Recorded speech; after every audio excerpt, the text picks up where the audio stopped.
দশম শ্রেণী ক্লাস 10 বায়ুমণ্ডল চ্যাপ্টার 2। কোরিওলিস শক্তির প্রভাবে বায়ুর কি হয়? কোরিওলিস শক্তির প্রভাবে বায়ুর কি হয়? দিগ্বিক্ষেপ হয়। বায়ুর দিগ্বিক্ষেপ হয়। লু বাতাস কোন ঋতুতে প্রভাবিত হয়? লু বাতাস গ্রীষ্মকালে প্রভাবিত হয়। লু একটি কি বায়ু? লু একটি স্থানীয় বায়ু।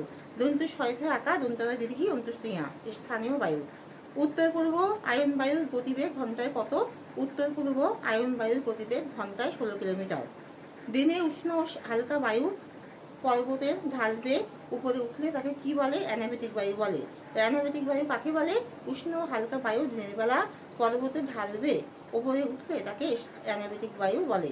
উষ্ণ ও হালকা বায়ু পর্বতের ঢাল বেয়ে উপরে উঠলে দিনের বেলা উঠলে তাকে অ্যানাবেটিক বায়ু বলে। বৃষ্টিপাত পরিমাপের একক কি? বৃষ্টিপাত পরিমাপের একক হলো সেন্টিমিটার। বৃষ্টিপাত পরিমাপ করার জন্য কোন যন্ত্র ব্যবহার করা হয়? বৃষ্টিপাত পরিমাপ করার জন্য বৃষ্টিমাপক যন্ত্র ব্যবহার করা হয়। বৃষ্টিপাত পরিমাপ করার জন্য বৃষ্টিমাপক যন্ত্র ব্যবহার করা হয়। তো এখানে শেষ করছি। তোমার লাইক এন্ড সাবস্ক্রাইব দাও। আমার মিমি কোচিং ক্লাস নাম দিয়ে সার্চ করে আমার প্রচুর ভিডিও দেখতে পাবে। আর লাইক এন্ড সাবস্ক্রাইব দিও।